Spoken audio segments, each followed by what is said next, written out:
All right, this is MassComm 105, Diversity in Media, on November 12th, 2020. And we've been waiting a long time to talk to one of our distinguished graduates who spent some time in a bubble in the year 2020, covering the NBA playoffs all the way through the championship. His name is Marc Spears. Marc, how you doing today? Oh man, just trying to figure out the world, brother. Very good. And ESPN didn't beat you up, did it? Have they been working you hard at ESPN? You know, ever since I got back from the bubble, which has been about, I would say about a month now. Yeah, I think a month to the day.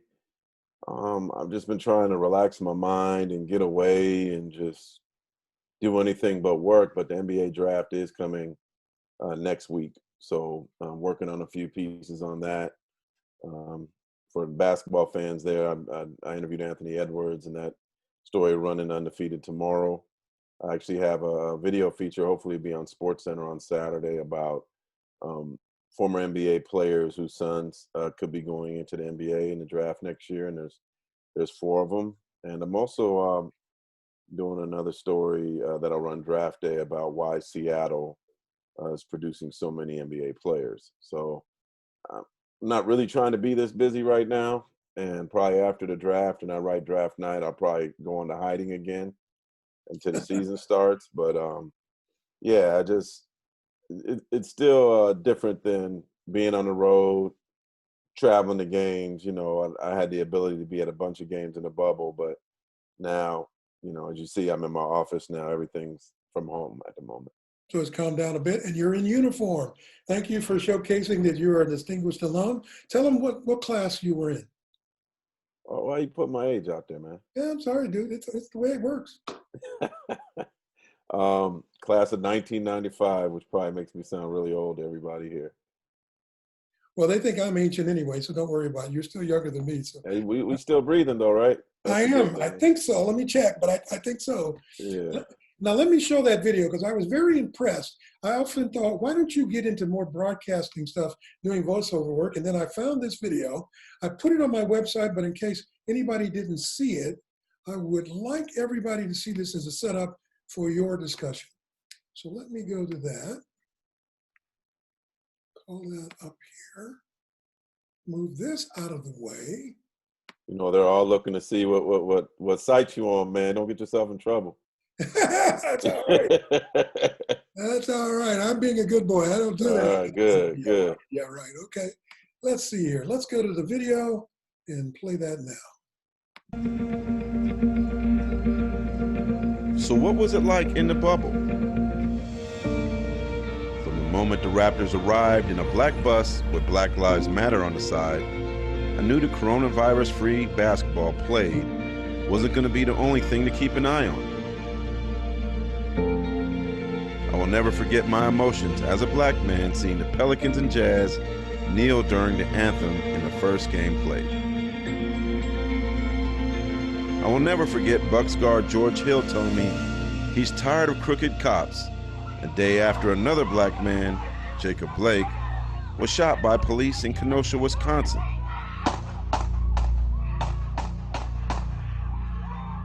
I will never forget seeing the Bucks standing outside the locker room, explaining why they refused to play a playoff game because of the Blake shooting.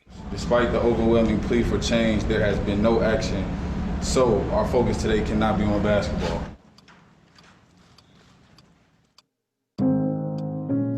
It didn't matter if you were superstar LeBron James. Quite frankly, it's just up. We are scared as black people in America. Or little-known Justin James. Players made their social justice voices heard in the bubble with their words. And we've been trying to fight for 40 years. Even though these people are gone, shoes mean a lot. Their silence and their branded clothing, hats and masks. It meant a lot to see white players like Kyle Korver, Alex Caruso, and Tyler Hero wearing Black Lives Matter on the back of their social justice themed jerseys that raised more than $700,000 for charity. I will never forget Heat center Myers Leonard opening up to me about his love for the military and black people after he was trending on Twitter for standing during the anthem in the finals. In an NBA season unlike any other, only 2 teams remain. LeBron James versus Jimmy Butler, the finals, and the return to the NBA was memorable. But the players' social justice movement is what I will recall first when someone asks, what was it like in the bubble?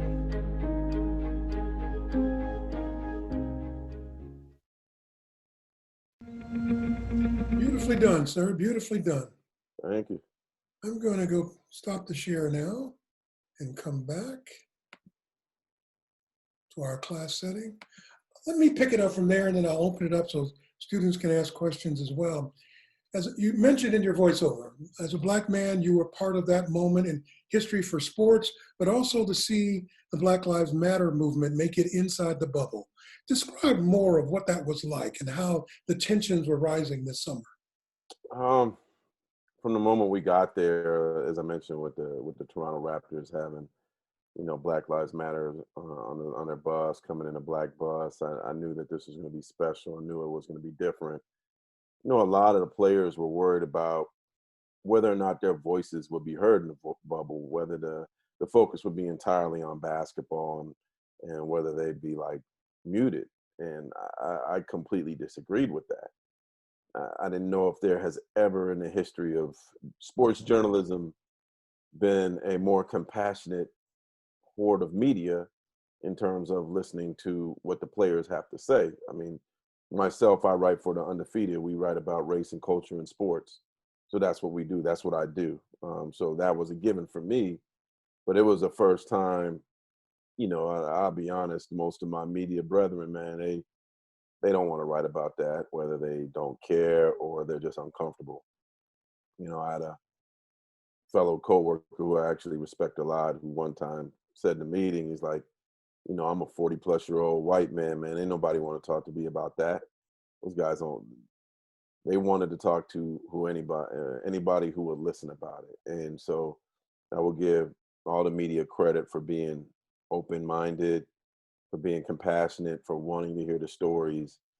And so I really think that the players, coaches, even the referees, used the bubble to the best of their ability in terms of, getting the words out. Even if it was like, look,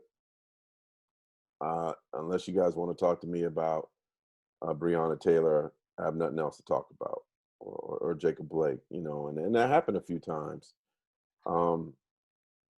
As I mentioned, like LeBron James has a huge voice, but, it took a Bucks player named George Hill to spark the NBA to not play for 3 days as they boycotted. So the players definitely, from the beginning to the end, I think they use their voices to the best of their ability. And one thing, since it's been over, it's kind of been quiet, right? I mean, Yeah. I think a lot of the players have come out and, after you've been in the bubble, you got to detox and kind of get used to life. But if there was no bubble, I don't think that 90% of the stuff that we heard would have made it to the world. Really? Wow. And tell me about the bubble itself, that existence, these people locked in one location. For how many weeks were you there? I was there for 90 days on the nose. 90 days in one location, eating all of the same type of foods. They didn't allow anything to come inside because of COVID-19, correct? Yeah, there was actually a Disney worker that I got to be cool with, who worked in the media food lounge. And basically, like when you guys heard the players complaining, these dudes, man, they were cracking me up. They had the best of the best. They're like staying at a Ritz-Carlton hotel. They had catered food. They had personal chefs. The food that they were being given, even their catered food from the hotel, was on a different level.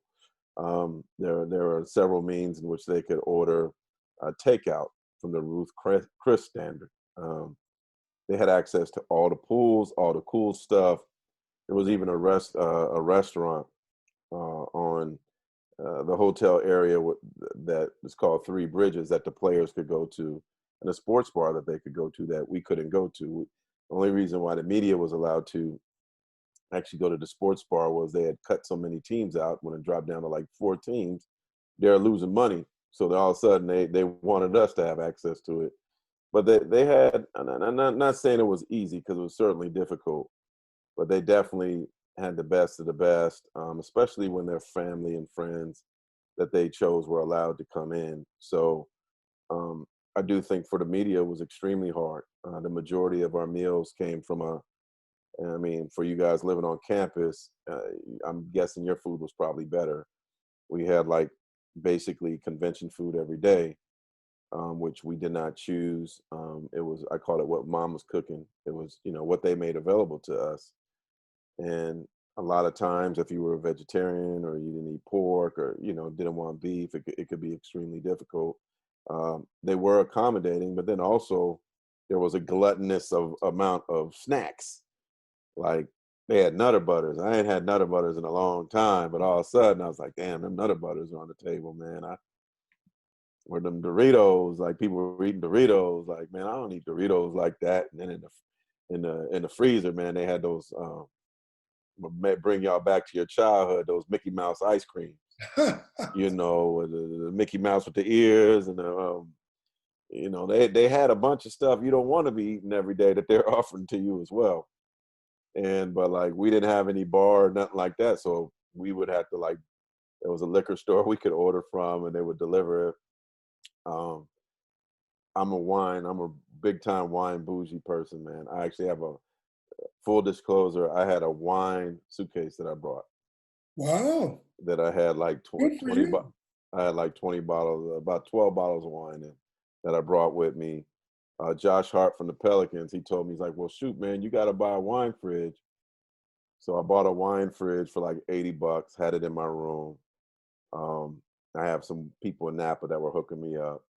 I also had my mom sent me a toaster oven because a lot of times I didn't think the food was cooked that great. So my thing was like, I could bitch and whine, but what could I do to make it more accommodating to me? So I got a toaster oven to cook my food how I liked it. Like if the turkey sausage wasn't cooked well, shoot, I'll cook it myself. Or the eggs, you guys know what them convention eggs, those banquet eggs are like. It's like somebody getting scoops of ice cream or something. I would hook it up. I bought pepper, and I love pepper. And so I also had a coffee maker and my own coffee. I grounded my own beans, made my own coffee because I like coffee. And I used a coffee grinder to grind my pepper so I could have fresh pepper too. Just wash it out. And so I had a coffee maker, had my own coffee beans. I even had, I was worried about slipping when I left the shower. So I bought a mat to go outside there. I just wanted to make it as comfortable as possible. So my room was dope. You know what I mean? My room was cool. PlayStation in there, played Lisa Salters, a media superstar in Madden, and she kicked my ass like 31-7, something like that. But she was using Kansas City. So, but my point is like, I made my room as cool as possible. So when I was in my room and I actually waited an hour the first day I got there to make sure I had a king bed while others were having double beds in their room. One colleague of mine who I'm gonna leave her nameless, but I called her the queen of the bubble. She had was able to finagle an exercise bike in her room and get a suite. Wow, good for So her. they had bicycles that they used to allow us to use from like 9 to 6 or 10 to 6, but that's the hottest part of the day. Remember, we're in Orlando. So I told my people at ESPN, I'm like, look, I haven't asked y'all for nothing. I just want my own bike. So they gave me my own bike. So I rode a bike every day for about an hour inside our confined space. So that was great. So now when I came home, I bought a bicycle and I go bicycling every day as my exercise. And I also like mentally, that was great for me to kind of like get away because there were some people going nuts in there. And also you got offered once a week, you go golfing or fishing. And I picked fishing. So they had this beautiful imagine a lake the size of San Jose State's campus on the Disney property, and they would take us there, and I would go fishing once a week, and I picked up fishing, fell in love with fishing. So I say all that to say, like, my whole thing was not to like mentally let it beat me up. I had to defeat it. And so I was cool, but a lot of my media friends were like cracking mentally about getting out of there as soon as possible. Yeah, because we don't like, as journalists, we don't like to be pinned up. Most people don't anyway, but journalists certainly don't. Yeah. And I wanted to ask you about the interaction between the media. You worked for ESPN, a prominent sports network. You had media from what, all over the world at one point? Not really. It was mostly American journalists. Like the Raptors didn't even have any Canadian journalists there.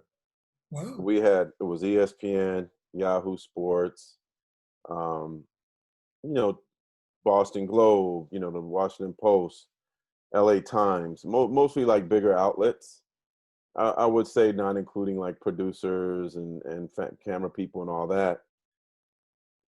There was probably less than 20 journalists in there, half of which rotated. So I was one of about 6 or 7 that were there from the beginning to the end. Wow. Quite an ordeal for, I bet, a long 90 days. Let me ask, I'll stop talking in a minute. I want the students to ask you questions about how you got this far so fast in your career and how do you like being on ESPN. But what about the Black Lives Matter movement for you? As an African-American, you were a student in my class a long time ago. I remember you were very good on the Spartan Daily. You certainly had a passion.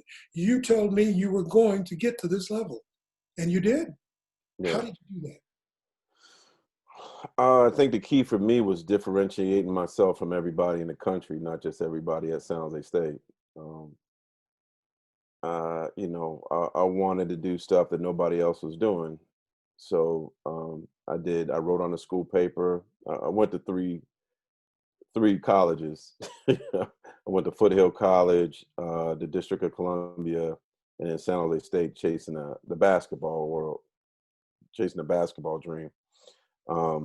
But I also wrote on the school paper at all 3 schools. I did as many internships as possible. So I'm sure have you guys heard of, raise your hand if you have, the San Jose Metro? You guys know what that is? San Jose Metro is like a weekly newspaper in San Jose. You probably, when you guys go to the clubs on First Street, you probably walked by it a few times or seen it and maybe not picked it up. But I literally called them or sent them a letter begging them to be an intern for free for the summer after my sophomore year. I had experience working on the school paper, but I needed more. But I didn't have enough to get like major papers to be intrigued by me. So I asked them, I said, hey, can I write your sports stories for the summer? And they allowed me to write sports stories for all their neighborhood papers. And I continued to write there afterwards as getting some freelance money. I think it's important to join a journalism organization. So I joined the National Association of Black Journalists. After my junior year, I applied for about 20 internships and nobody selected me. So other than one thing, the National Association of Black Journalists picked me to be in their journalism summer internship program. And I had to go to Grand Rapids, Michigan. I swear I was the last person picked for this program, but it certainly was a key moment for me because it just changed the direction of what I was doing. So I did an internship in Grand Rapids, Michigan, where I got to go to cover a Cubs game. You know, Professor Rucker loves the Cubs. I did a Cubs game, which he probably forgot about that. I did there was a young boxer by the name of Floyd Mayweather. Mm-hmm. I did a story on him when he was 18. And I remember at that time he was fascinated with juice boxes. Somebody gave him a whole bunch of juice boxes and he was fascinated by it. I think he's drinking something else now. I went to Detroit Lions practice. And also that year, the National Association of Black Journalists, the Asian American Journalists Association, the Hispanic Journalists Association, and the Indian Native American Association all came together for one huge convention. It was the first time they ever did this. This was in '94. And because I was an intern for NABJ, they flew me to the convention, had me room with another student, and wrote on that school paper. I mean, that convention paper. So now my resume is looking great. Now I got Spartan Daily, I got, San Jose Metro, the Grand Rapids Press, and the convention paper at the Unity Convention. Now my resume is incredible. One of my teammates at San Jose State, he was getting interviewed by a San Jose Mercury News reporter named Bud Geraci, who's now the sports editor. I waited. I believe the squeaky wheel gets the oil. I talked to Bud Geraci after he interviewed my teammate, introduced myself, told him what I wanted. I wanted to be a sports writer like him, and I looked up to him. 2 days later, they had me in the San Jose Mercury News offices taking high school football scores. A month after that, they were sending me out to cover high school football games, and I was getting paid for it. And my byline was in the San Jose Mercury News, the paper I grew up reading. Why? Because I was the aggressor. I was the aggressor with San Jose Metro. I was the aggressor, joining the NABJ and applying to that thing, and got the only internship that was offered. Only one internship offered. And then, saying something to Bud Geraci, and the next thing I know, I'm in the San Jose Mercury newsroom taking football scores and writing stories. So then after I graduated from San Jose State, now I definitely wasn't no first round basketball pick, but I felt like a first round pick as a journalist because my experience was greater than the majority of the kids in the country. Mm-hmm. And I was on a list of the top young journalists to keep an eye on graduating from college. So then after I graduated from San Jose State, I wanted a little bit more experience, and I got offered internships now all of a sudden my resume is nice, and I got internships offered to Washington Post, San Francisco Chronicle, LA Times, Dallas Morning News. At that time, the Dallas Morning News Sunday page, believe it or not, was 75 pages long. It was the best sports page in the country. So another thing that I did, as you saw, I went to Grand Rapids and I ended up going to the Dallas Morning News. I wasn't afraid to leave the area. I had a lot of classmates who like, I don't want to leave San Jose. I don't want to leave Northern California. If you want to grow as a journalist, more than likely, you're going to have to leave. And I was like, I don't care if I have to go to Idaho, North Dakota, North Carolina, wherever I need to go to grow my career, I'll go. And I thought the Dallas Morning News was the best place. So I took a summer internship at the Dallas Morning News. I was nervous about what am I going to do when it's over. I got offered like a high school gig at the Fort Worth Star-Telegram, covering high school sports. But I ended up getting another offer at the Tulsa World, covering the University of Arkansas's football and basketball team. So within months after graduating from San Jose State, I was covering the Southeastern Conference, a major school, the University of Arkansas's football and basketball program. And then 4 years later, I was covering the NBA and have been covering the NBA for 21 years now. 21 years, wow. Congratulations. I always love hearing your story because we have a lot of these type of stories with our students who take advantage of moments like this in time where something big is happening and there's an angle that somebody is not covering. And you said it very well, that you decided to look for what people were not doing. Far too many students want to just copy what they see. That doesn't help you to be competitive. You actually look for what wasn't being covered. All right, I'm going to stop talking and I'm going to go back to gallery view. Raise your hand if you have a question for our guest speaker. Riel, I saw yours first. Go for it. Turn your mic on, Riel. We're not hearing your audio right now. How about now? Can you hear me? Much better. Go for it. As a journalist, when you write stories about athletes involved in social justice movements, how do you make sure to portray them as people with valid opinions and not just athletes who should focus solely on their sport? I haven't interviewed nobody crazy. I mean, I could pick and choose who I want to talk to. I think if you look at in the video piece, there was a mention of Myers Leonard from the Heat.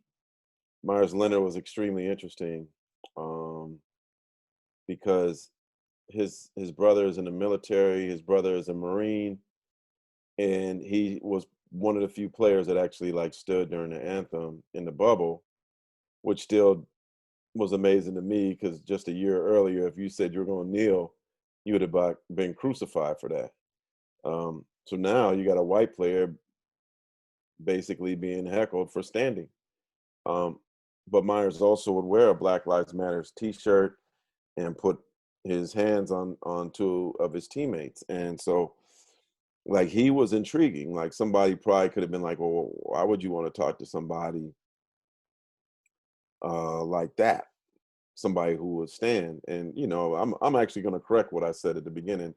I do want to hear diverse opinions. It doesn't all have to be my opinion or my way of thinking. And I thought Myers Leonard was interesting, fascinating. He actually spent the entire bubble talking to several different former Black teammates, current teammates, about what Black people have to go through, the pain that I had to go through. And then he started to understand what Black Lives Matters means, and starting to explain it to people back to his small town, a predominantly white town, like, this is what Black Lives Matters means. This is why all lives matter is not correct.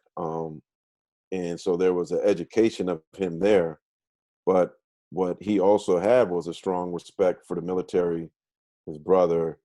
He was a guy that if you asked him a question, he wanted to say, affirm the answer, he would say Roger, or, he would wear camouflage boots and a backpack, and he wore a lot of military things. He strongly supported the military. So he felt that by kneeling, that was disrespectful to the military. Now, his Black teammates also told him, like, but it's not about the military. It's not about the flag. And he understood that and respected that, but he also felt like, regardless to that, kneeling was disrespectful to him. But he wasn't going to fight his teammates for doing it, and he understood them. So he was like, I want you to understand me. So I guess I say all that to say, like, it's important to get diverse voices and perhaps not agree with everything. If there was a athlete who was a super trumper, and played in the NBA and he wanted to talk to me, I would talk to him and try to, see what they had to say. My job is to be a journalist more often than not a columnist. So I have to be open-minded to different walks of life, different opinions, but the majority of the things I write about are more of the, I guess you could say, the woke mentality, which a lot of times still gets a tremendous amount of hate. And as a journalist, because I write about that, I also get a tremendous amount of hate as well. Christian Moreno has his hand up, and if you want to be acknowledged, raise your hand electronically or physically. Christian Moreno, go ahead. Yeah, so at the beginning of the pandemic, there was a moment where all sports were completely down, nothing was going on. I remember going on ESPN's channel and they were playing reruns of bowling, and what were you guys doing to keep viewers engaged during this dead period? The craziest thing I saw was cherry pit spitting. It was on ESPN. This is like a true sport and I actually read up on it because it was really obscure. But basically, they would give you some cherries, and you had to eat the cherries and have some pits available for you to spit. And I guess it was kind of like shot put. The further that you were able to spit out the seed or the pit, the more talented you were. And I was like, boy, we didn't hit Armageddon. We got cherry pit spitting live on television. For me, I try to live off of creativity. I mentioned just being different than everybody. So I had written some stories about like what NBA DJs were like, and what I mean by NBA DJs, like DJs that play in the arenas, like what they were doing to make ends meet. Like how tough was that? I think I was one of the first journalists that was talking to players playing in China. Like before it became what it became here, it was, those guys were already coming back from China. And I actually, before the pandemic, I had a couple stories planned, and then Kobe Bryant passed, and that kind of, you know, that tragedy had me more in that mindset, writing about Kobe and the aftermath. So I didn't get to those stories, but I remember I talked to a guy from San Jose State, Craig McNeely, I think his name Chris McNeely, played in the '80s. He's in Italy. He started playing in Italy after his NBA career, and he couldn't get home for a while because he was here visiting his family, and then Italy wasn't letting anybody come in, so he was stuck in the U.S. So I was just trying to be creative, come up with a lot of different things, and then, after George Floyd happened, sadly there was a smorgasbord of stories for me to write at that point. But I just was constantly trying to be creative and come up with things that were pandemic related, because that was pretty much what everybody wanted to read about. I remember a few years ago when you visited that class that I was teaching then, you talked about your experience in China. You were assigned to cover the Beijing Olympics. So I'm hoping that'll inspire some of you to ask questions about that. International coverage of sports can be quite challenging. Derek and then Jeronica. Hey, Mark, I'm part of the Spirit, and we had you on our podcast a couple weeks ago. So I don't know if you remember my voice. My voice Yeah, might sound. did it ever run? We're editing it still, so it'll be released in the next couple weeks. But all right. Thank you for paving the way. Like I mentioned in the podcast, thank you for paving the way for all of us sports journalists. The question I didn't ask, but I wanted to do it now. How would you describe this season for the NBA? Because it all started with Daryl Morey's tweet, which seemed like 5 years ago, but it was last year. And then obviously we lost Commissioner Stern, and then Kobe Bryant, who you had a obviously close relationship with. And then we had the bubble, and then the Lakers got crowned champion. So how would you describe the overall journey and the roller coaster that was this season? You could do a 5 to 10 hour doc. You know how we saw The Last Dance? Yeah. The Bulls? Yeah. And that was 8 episodes, I think, 8 to 10 episodes. You could do that with this season. I mean, there were so many things that have happened. Of all my seasons, this certainly will be, the most memorable. And I was close with David Stern as well. The former commissioner, I interviewed him in his office in New York in August of last year. It seemed sharp as a whip, and then he passed away on, I think, people sadly jokingly said, we know this was a sign for a bad year when Commissioner Stern died on January 1st. Yeah. I'll never forget where I was when Kobe passed and how that affected me. I'm still, I don't know if I've still been able to come to grips with it. But it's a lot of ways it's the worst season ever, and in a lot of ways it's the most enlightening season ever. There's a lot of triumph. There's a lot of tragedy. There's a lot of education. I certainly think this is the most interesting, for good and bad reasons, NBA season that we ever had, and I hope that this never has to be duplicated again. Although the beginning of next season will be probably quite interesting as well. Yeah. Thank you, Mark. No problem. Veronica and then Anthony Lucido. Hello, Mark. So my question to you is, because you mentioned that while you were in the bubble, you witnessed some of your colleagues and coworkers kind of going crazy there. Was there anything that happened while you were there that really threw you off, or any oddities that you maybe some fun stories that you'd want to share with us? Oh, I'm trying to think. What should I reveal? One of my colleagues, man, he just, I won't say if it's a male or female or anything. One was ready to go home. They're ready to go home. And so the Lakers take a 2-0 lead. And the person was like overly confident about the Lakers winning. And I'm like, bro, they're gonna lose. Lose, man. Don't put all your eggs in this basket. I've been watching these dudes from the beginning. They are not focused enough to sweep this team.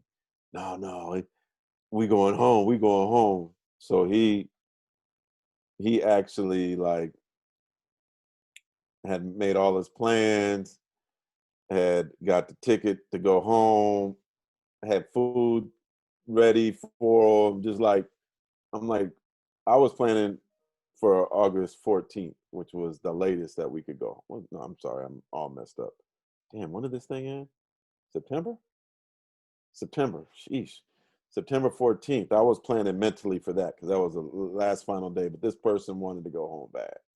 They were ready to go home. They were cracking. And so then the Lakers lose. This joker got up, walked to the corner like of the gym and stood in the corner like pouting like a little kid. And then got on the first bus and went back to the hotel. I'm like, dude, we working, man. What's wrong with you? I was just ready to go home, man. I'm ready to go home. And so that was funny. I'll never forget that, you know. But there were people started getting these little stupid arguments because their just emotions was running high.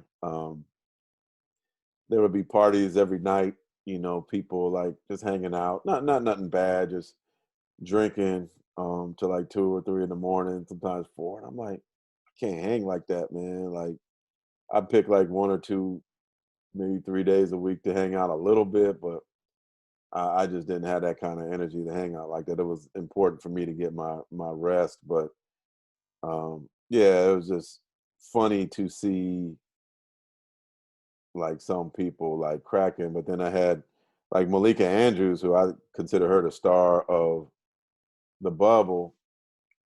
She's from Oakland, California, a great young journalist. She's 26. She was reporting like every day in the bubble. I didn't think she wanted to leave. And I say this respectfully in a good way because, you know, she's based in New York and like I'm married.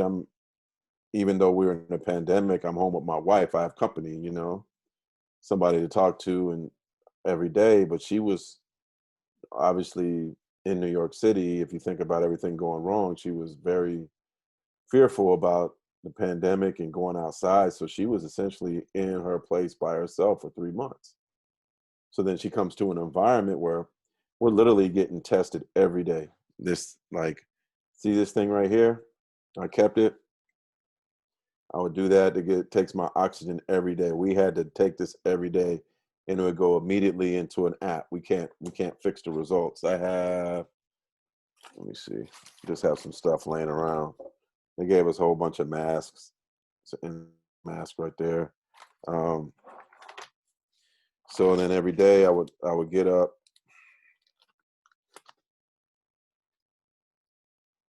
I need to keep doing this stuff. Take my temperature. Let's see what I got today. Error. And then, so we had this app, and I'll show you to you guys because I haven't erased it yet, and I'm not going to. But we had to go into this app every day.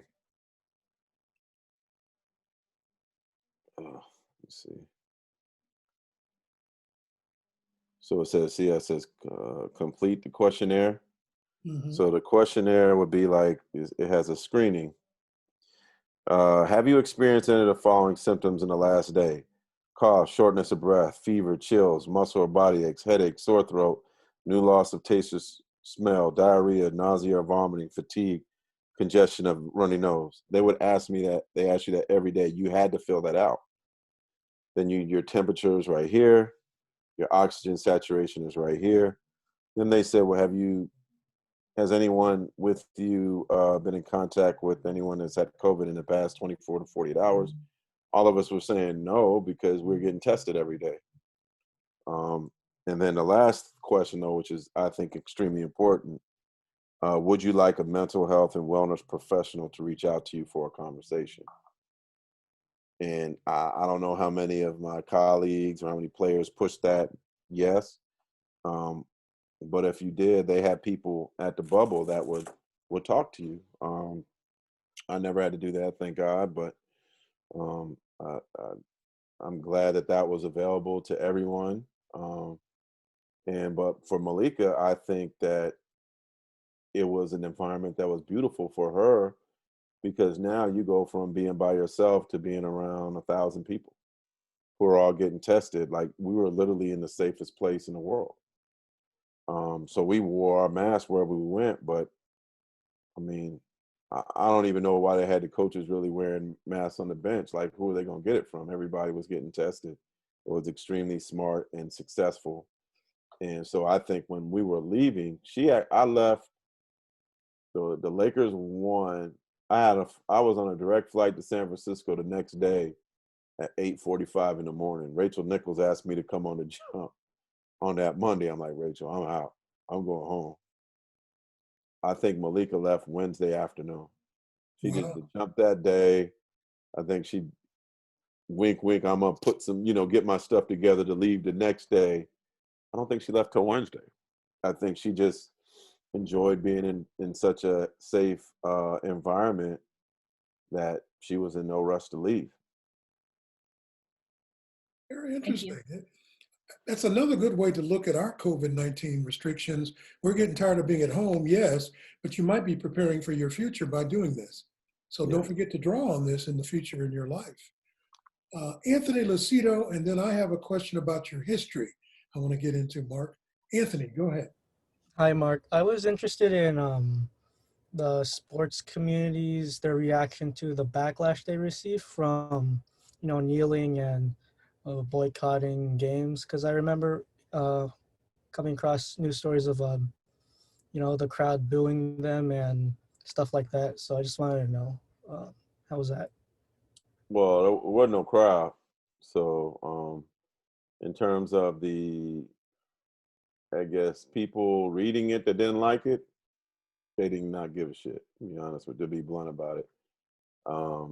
If anything, they wanted to yell louder.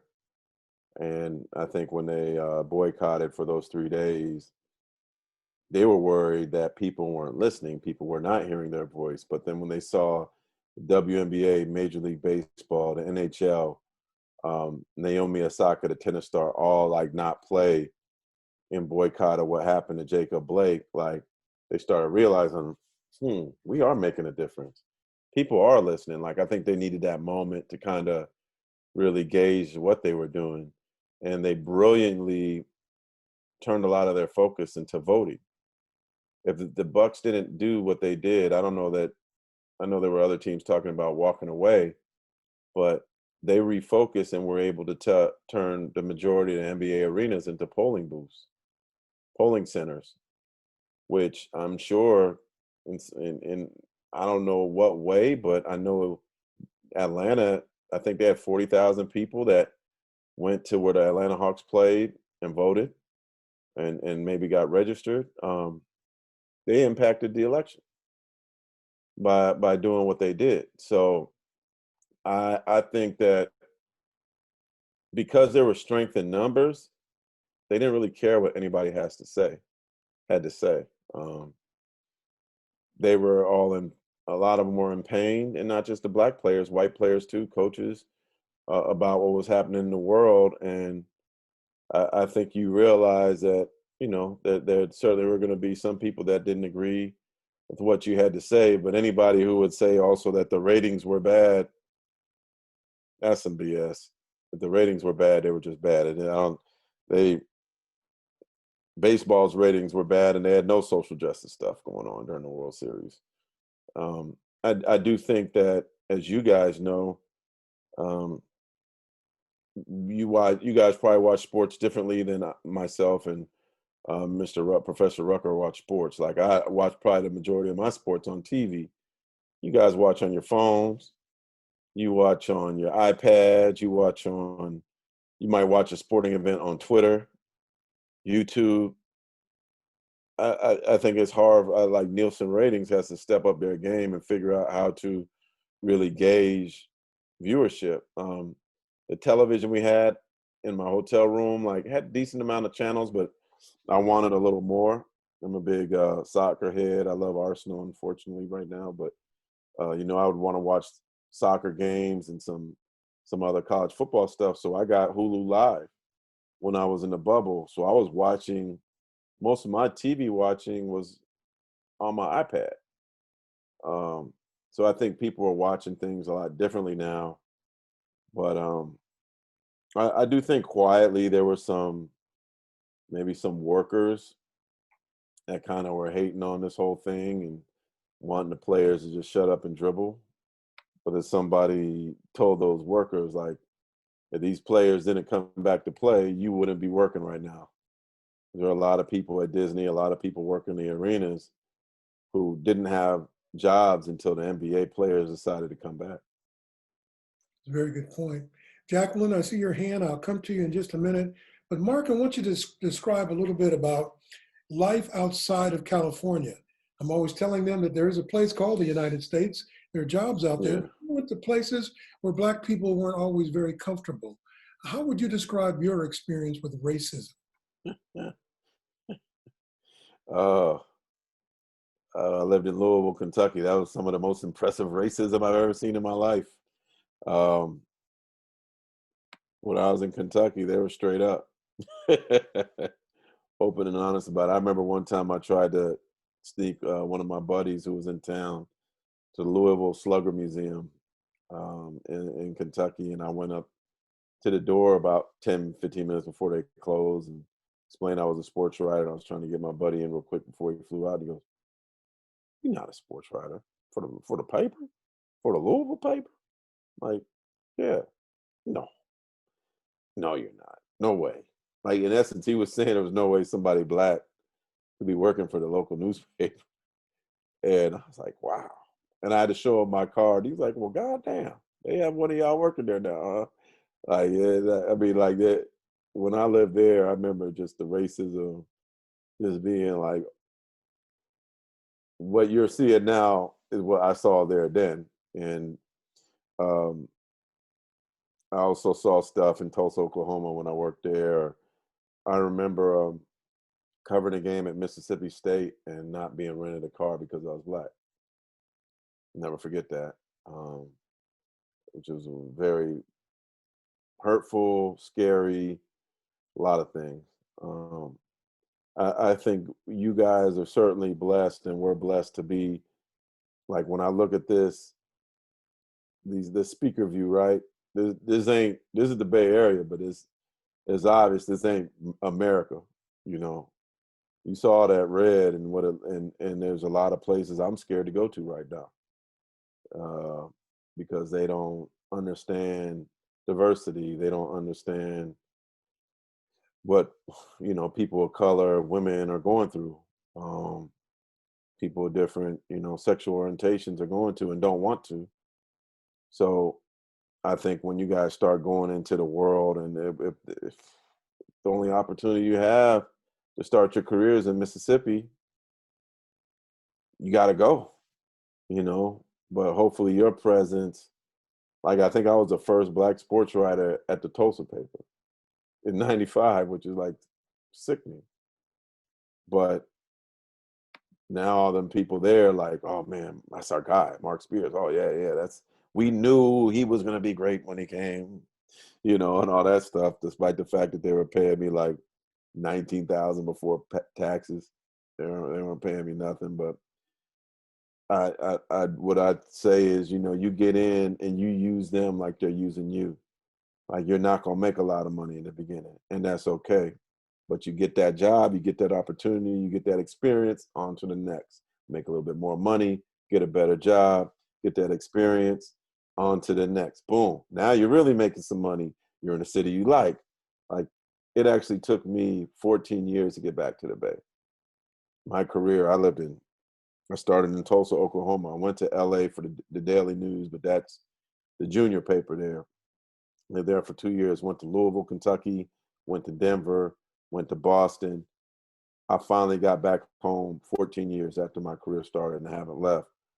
And my point is, like, I think it was important for me to go where I needed to go to grow my career so I could dictate my career. In the beginning, you, as they say, you get in where you fit in. They're going to use you salary wise. Okay, I'll get my experience and be gone. Go on to the next one. You use them for the experience. So it's all a game. There is no money in the beginning, and true. You got to be okay with it. You got to look at the greater picture. The money I make now, I would have never dreamed of it. Never. I'm blessed way more than I ever expected. But I earned this now too. I busted my ass to get here. Nobody gave me nothing. So, I mean, y'all can do better than me, and I want you all to do better than me. But it's a matter of, busting your ass, doing stuff that nobody else is doing. If that means you don't go to this party or do this or do that, then so be it. Like, I wanted to be great. I wanted to try to be a star in this business. And there's a lot of sacrifice that comes along the way, and a lot of living in places you don't want to live. But this job has also afforded me the opportunity to see the world. Like, I've been to Africa, China, Bosnia, Turkey, Italy. God, I could keep going on and on and on. I've probably been to like 15 different, Sweden. I was supposed to, before the pandemic hit, I was supposed to go to Senegal for like 2 weeks. Oh, that crushed me. I had a ticket, everything. I was going to Senegal for the start of the Basketball Africa League. England, France. I last year, I followed Tony Parker around, former NBA player, on private jets, and going from Paris to Lyon to Monaco on a private plane with him. I never would have guessed this stuff. I can't afford no PJ, but I'm on them. and so this job has allowed me to see the world in a way that I never would have expected it. Like, I went to India last year too.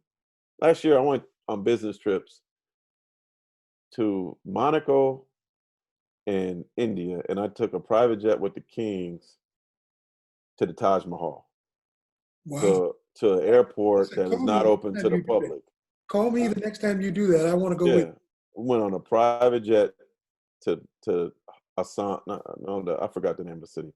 But we went to the Taj Mahal and went to a military airport where we were the only airplane there. Took a private car to Taj Mahal, stayed in one of the most gorgeous hotels I've ever stayed in my life. And then we went to Mumbai after that. Like, come on, man. Are they paying me to do this? And then I'm going on a private jet with Tony Parker to Monaco and Lyon and Paris. Like, I didn't dream this when I was at San Jose State, but every step up that I've gone to, the more that has been afforded me. And it's been absolutely stunning and amazing. And like I said, I sacrificed a lot. I just got married last year. If I didn't do this career, perhaps I would have got married earlier, but but I have been able to have a fascinating life and see the world. It's been really cool. Yes, you have indeed. Jacqueline, and then I want to follow up on your trip to China and covering the Olympics. Go ahead, Jacqueline. Thank you, Mark, so much. Actually, my question is kind of pertaining to what you've been talking about. Like, you're talking about being on private jets, going to places you've never expected. And, looking at that, people are like, wow, that's so amazing and so great. But there's also some, like, realities about the industry that people might not see. Like you were saying just a little bit ago as well, that when you first started, pay wasn't as great. Like, you really had to work to get to where you're at to have all of these amazing experiences. So what are some other realities about the industry that most people wouldn't see or know unless they were in it? Yeah, like going to a city that you aren't excited about. I didn't have anybody in Tulsa, Oklahoma, but I went there. I I think it was so tough that there was a woman I dated at the time, God bless her, that knew I was struggling financially to like just put out food on my table with the job I had. So she bought me groceries with her food stamps. And I was like, drive by McDonald's and say, man, maybe I should get a side job at the McDonald's to help me make ends meet, you know. Yeah, it was definitely tough. I would go to games. And then to be honest with you, man, like I was starting to eat a little bad there because you're buying things in order to fill your stomach rather than be healthy, you know.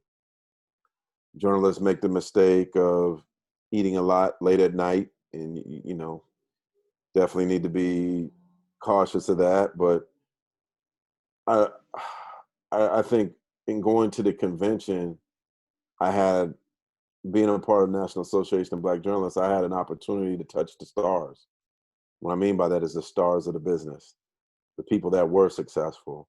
You know, meeting somebody like Professor Rucker, who had worked at, you know, WGN, worked at a major network, done some things on a national level. Like, I would see these people and how they came from the same background I came from.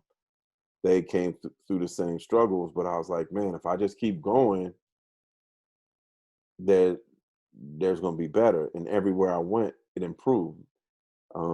My job improved, my financial status improved, what I was being exposed to improved. So if you think you're going to walk in the door and it's going to be easy, it's not. But my focus was on the future and not on today. You know, it was on today in terms of working my tail off, but I'd be like, I know I could be better than that cat. They ain't all that. So if they doing what they doing, what will I do if I continue to do what I'm doing? So I didn't, in the same way when I talked about the bubble and getting some things in my room to help me mentally get through, is the same thing I did working at Tulsa when I started. Like, I I got my experience for 2 years and then boom, went to LA. Got my experience there covering the Angels and Dodgers and Cal State Northridge football and basketball, realized I wanted to be in basketball. So I left LA and went to Louisville, Kentucky to cover Kentucky football and basketball, Kentucky and the University of Louisville football and basketball, where basketball was huge. Did that for 2 years and boom, I got a job covering the NBA. You know, and went from Denver to the Boston Globe. Boston Globe let me go to the Olympics. I covered the champion and the Celtics. Next thing I know, Yahoo Sports wanted me, and then did Yahoo for 7 years. And then I got to a new venture called ESPN's Undefeated. So, Jacqueline, what I'm saying is what did Meek Mill say? There's levels, right? There's levels. And you got to be okay with knowing that the bottom rung of the ladder is just temporary.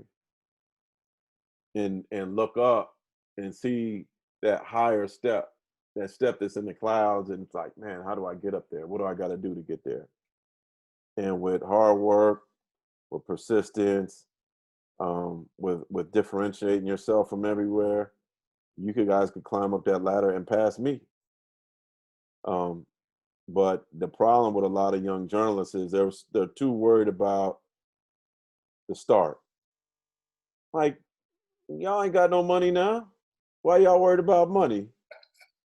Just worry about paying your bills.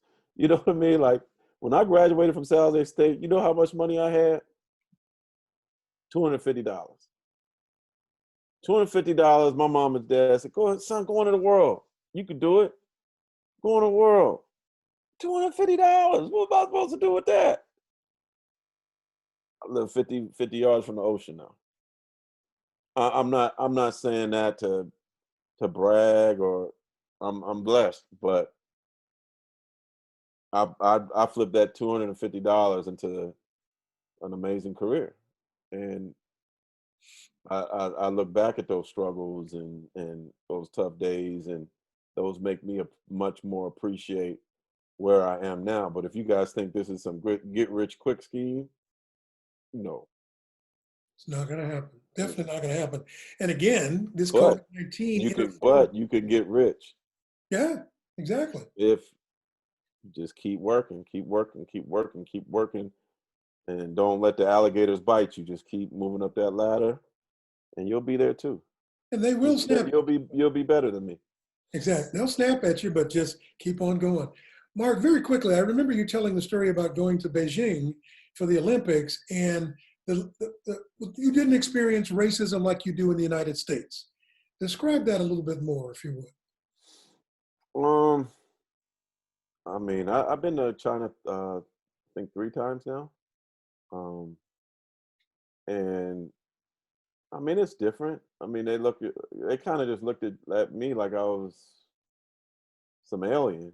And I think when I went to Olympics, they weren't used to seeing black people other than on television. I mean, the vast majority of people that live in China are Chinese. So like they only see black people on TV. So I just remember being in Tiananmen Square and people just coming up to me and just standing next to me and taking the picture all of a sudden. I'm like, why are these people taking pictures with me? I'm not an athlete, And I figure I'm like in Guangzhou somewhere on picture of me on somebody's refrigerator.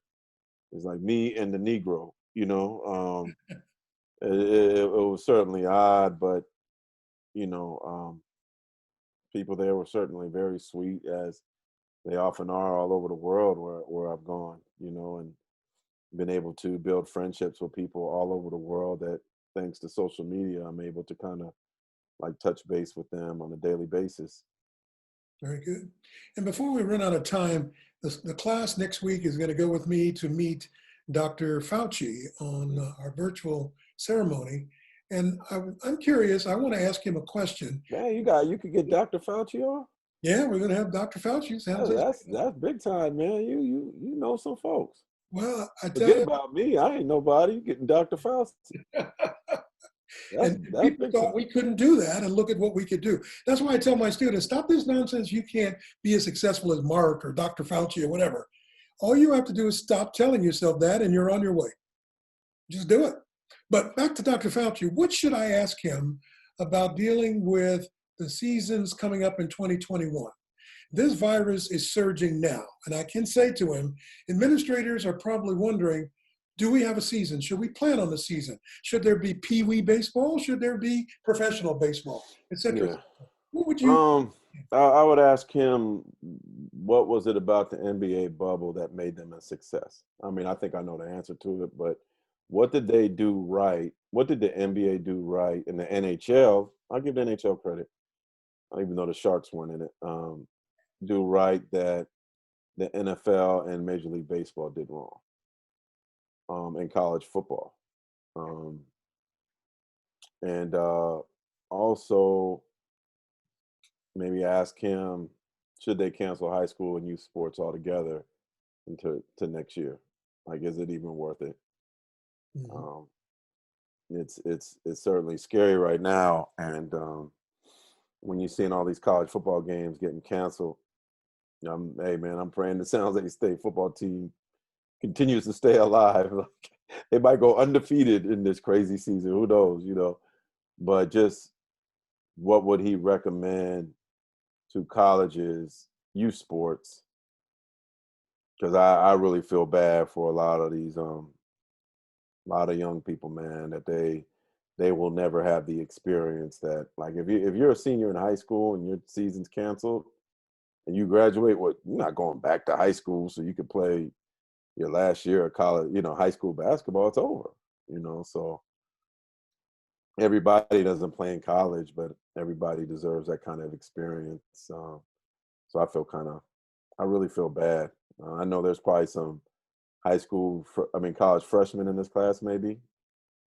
Like, my apologies to you, man. I'm sorry that you guys had to deal with that your last year of high school. I really feel bad about that. Even for the seniors. Like, I actually got my master's from LSU a year before and was able to go be a part of that ceremony. I feel bad for the graduates right now who can't do that, because it's certainly something to be celebrated. And last question, because we're almost out of time, Mark. Are you happy? Has your career made you happy? Oh, hell yeah. Like, much more than I expected. All I wanted was my name in a paper, period. That's all, I was just hoping to be a sports writer. I didn't think I was going to see the world. I will say this. One thing that if I could go back and change from my time at San Jose State, I would have taken a radio class. I would have taken a television class. Even if you're majoring in print journalism, if you're majoring in TV, if you're majoring in radio, you should learn all of it because you're going to do all of it. I mean, the internet was a baby when I was at San Jose State. Believe it or not, my first email was a San Jose State email, and I thought it was the stupidest thing ever. I was like, why don't I just call the person? This is stupid. Why do I email? What is this? I don't know if the email works anymore, but the way we are now, like I had to teach myself how to do TV. I had to teach myself how to do voiceovers. I had to learn how to do radio. I'm still learning so many different things that I didn't learn in school because I went there to be a sports writer. I didn't go there to be TV. I didn't go there. But I will also tell you guys, like the behind the scenes jobs, we need more people of color. We need more women doing these jobs. All of us want to be in front of the camera. All of us want to have bylines, but the people that are calling the shots are the people behind the scenes. And I'd love to see many more producers, editors, sports editors, or, newspaper publishers that are of color. So when these stories do come out, it's a more diverse view than, with all due respect, just the white man's view. And that's predominantly the view of the media because those are the people calling the shots. So we can't all be in front of the camera. We can't all just have the byline. We need more and more folks behind the scenes doing some of those jobs that pay very well too. Very good. We'll have to leave that at that. By a show of hands, let's thank our guests for being here today. Thank you, Marc. Thank you. You did exactly what I wanted you to do. When I was in college, a TV reporter from Chicago came to my campus at Northern Illinois. And when he spoke, I'm like, hell, if he can do it, I can do it. Yeah, but you weren't able to play no video for him. That was black and white. You probably had to play like a old projector screen or something like that. Well, see, there he's doing trash talking. He's trying to pick on his old teacher. I ain't that old, dude. Come on. He had to draw pictures of what he was doing because y'all, Anyway. Okay, let's all say goodbye to Marc Spears. Hey, if anybody wants to hit me up, my email is Marc with a C .Spears at SPEARS at ESPN.com. And then on Twitter and Instagram, I'm Marc with a C J Spears. So you hit me up there. I'm probably easiest to get on Instagram. Yeah, I do the internet a little bit. So just hit me up. Best of luck to all you, and for you guys that go to journalism route, please go past me, man. Y'all could do it. Just remember that there will be some hard times, a lot of hard times in the beginning, but let that fuel you and not defeat you. And best of luck.